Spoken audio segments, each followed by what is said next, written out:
Hi guys, be aware lang for today's video is sana na ko sa inyo na may sunog diri sa barangay 32 may paho Caloocan na diri sunog guys banda alas 12 a.m. pero dali lang siya naagapan mga after 2 hours or 1 hours kay pag alauna 40 wala na siya sunog pero damo lang gyapon naapektuhan ng mga tao 20 ang sugatan daw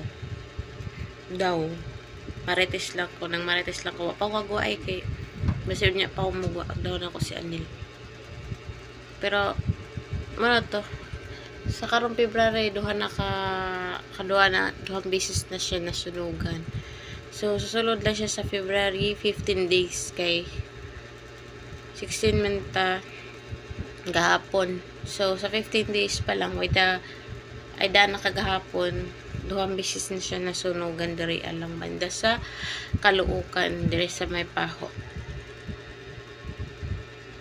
Kaya dapat mag-ingat ta ninyo per me. Kaya dili na basta bero lang. Don't forget, mag-ingat.